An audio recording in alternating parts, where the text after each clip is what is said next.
Hi friends, ഇന്ന് നമ്മളൊരു പുതിയ വീഡിയോ ആയിട്ടാണ് വന്നിരിക്കുന്നത്. എന്നും മീനും ഇറച്ചിയും അങ്ങനെയുള്ള വീഡിയോസാണ് ഞാൻ ഇടുന്നത്. പിന്നെ ഇന്ന് നമ്മൾ ഉച്ചയ്ക്ക് തൂണ് ഫുള്ള് വെജിറ്റേറിയൻ ആക്കാമെന്ന് വിചാരിച്ചിട്ടുണ്ട്. വെജിറ്റേറിയൻ എന്ന് പറഞ്ഞാൽ മാങ്ങായും ബീട്രൂട്ടും കിഴങ്ങും മത്തപ്പൂവും ഒക്കെ വെച്ച് തോരനും ചാറും മെഴുക്കുവരട്ടിയൊക്കെ ഉണ്ടാക്കാമെന്ന് വിചാരിച്ച്. അതുകൊണ്ട് ഇന്ന് ഫുൾ വെജിറ്റേറിയനാണ്. ഇതാ മാങ്ങായും വെള്ളരിക്കായും തേങ്ങ അരച്ച് ചാറ് വയ്ക്കാനേ. പിന്നെ തേങ്ങ അരച്ച് ചാറ് കറി നല്ല സൂപ്പറാണ്, എല്ലാവരും വെച്ച് നോക്കുക. ഇതാ കിഴങ്ങ് ബീട്രൂട്ട് ഇത് രണ്ടും കൂടെ മിക്സ് ചെയ്ത് ഒരു മെഴുക്ക് പുരട്ടി. ഇതാ മത്തപ്പൂവാണേ.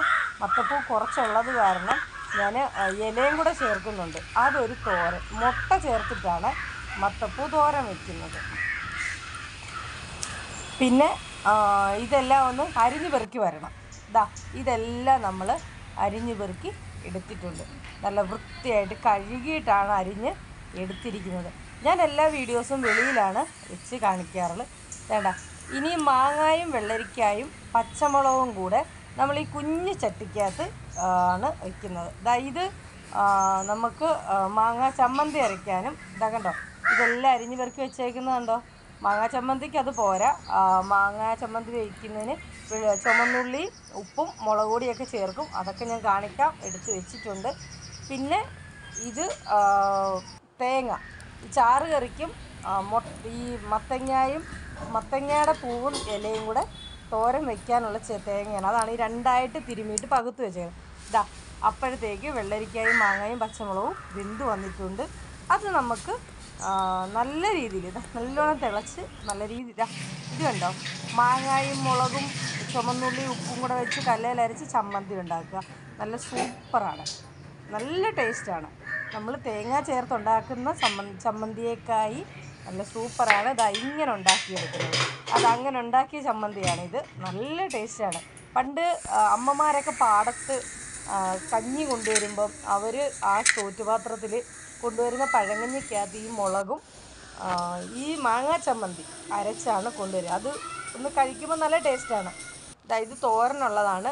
മഞ്ഞളും ജീരകവും വെളുത്തുള്ളിയും കൂടെ ചേർത്ത് മിക്സിയിലൊന്ന് ചതച്ചെടുത്തതാണ് മത്തങ്ങയുടെ ഇലയും പൂവും കൂടെ തോരൻ വയ്ക്കാനായിട്ട്. ഇത് മഞ്ഞപ്പൊടിയും തേങ്ങായും വെളുത്തുള്ളിയും ജീരകവും കൂടെ മിക്സിയിൽ നല്ലോണം അരച്ച് മെഴുകുപോലെ അരച്ചെടുത്തതാണ്.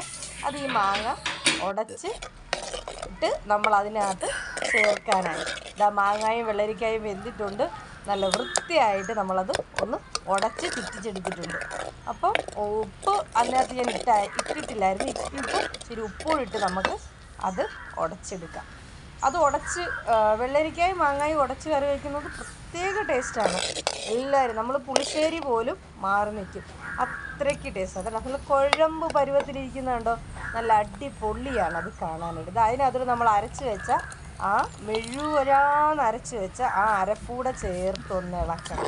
എന്നിട്ട് നല്ല വൃത്തിയായിട്ട് ചുറ്റിച്ച് വെള്ളം പോരാമെങ്കിൽ നമുക്ക് ഇച്ചിരി വെള്ളവും കൂടെ ഒക്കെ ഒഴിച്ച് ഒത്തിരി നീണ്ടു പോകാതെ എടുക്കാം. മോരുകറി മാറി നിൽക്കും കേട്ടോ, ഉണ്ടാക്കുന്ന പുളിശ്ശേരിയൊക്കെ മാറി നിൽക്കും. ഇപ്പം മാങ്ങയുടെ സീസണല്ലേ, അപ്പം നമ്മൾ നല്ല വൃത്തിയായിട്ട് ഇതുപോലെ ഉണ്ടാക്കിയെടുക്കണം. ഇതുപോലെ എന്ന് പറഞ്ഞാൽ നല്ല ടേസ്റ്റോടു കൂടി.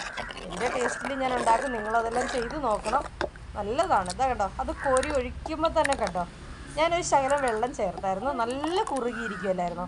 അപ്പോൾ അതൊന്ന് വെള്ളം ചൂടാക്കി തിളപ്പിക്കരുത്, ഇങ്ങനെ ചുറ്റിച്ചെടുക്കാവോ. ചുറ്റിച്ചെടുത്തിട്ട് ഒരു ചട്ടി വെച്ച് വെളിച്ചെണ്ണ ഒഴിച്ച് കടുകിട്ടിട്ട് പിന്നെ കടുക് പൊട്ടി വരുന്നത് നല്ല വൃത്തിയായിട്ട് അതിനകത്തോട് നമ്മൾ അത് പൊട്ടി വരുമ്പോഴത്തേക്ക് സവാള ഇട്ട് 2-3 വറ്റൽമുളക് പാണ്ടിമുളകിൻ്റെ ആകാം, ചരടമുളകിൻ്റെ തന്നെ ആയാലും കുഴപ്പമില്ല.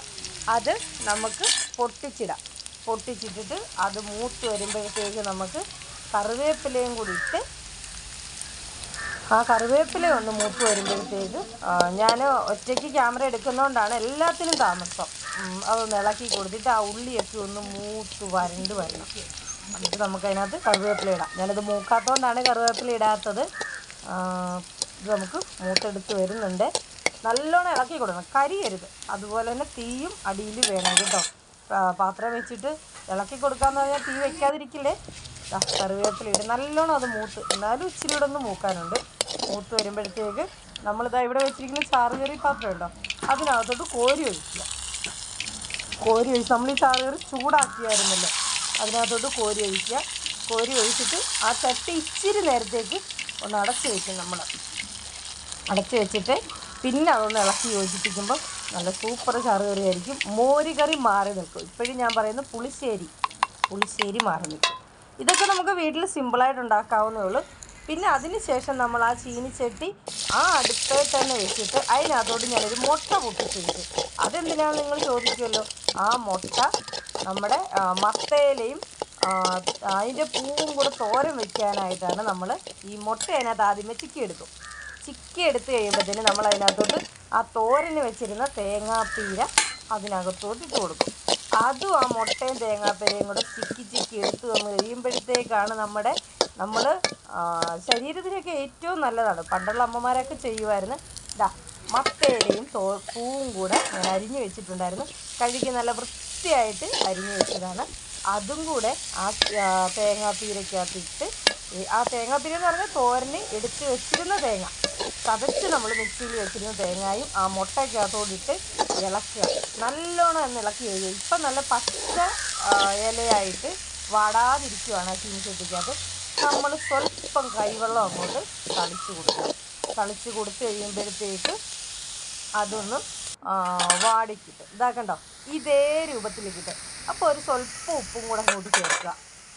ഉപ്പ് കൂടെ ചേർത്ത് നല്ല വൃത്തിയായിട്ട് ഇതാകണ്ട. ഉപ്പ് ചേർന്ന് കഴിയുമ്പോൾ നല്ലോണം ഒന്ന് വൃത്തിയായിട്ട് ഇളക്കി എടുത്ത് കഴിയുമ്പോൾ ഉണ്ടല്ലോ, ആ കൈവെള്ളം ചേർത്തത് കൊണ്ട് അത് നല്ലോണം ഒന്ന് പാടിയാൽ മതി. മത്തയിലയും പൂവൊന്നും അത്രയും കട്ടിയുള്ളതൊന്നുമില്ല. നമ്മൾ കാബേജ് തോരനൊക്കെ വെക്കുന്ന കൂട്ടരെ നൈസായിട്ട് വെക്കാവുന്ന കാര്യമുള്ളൂ.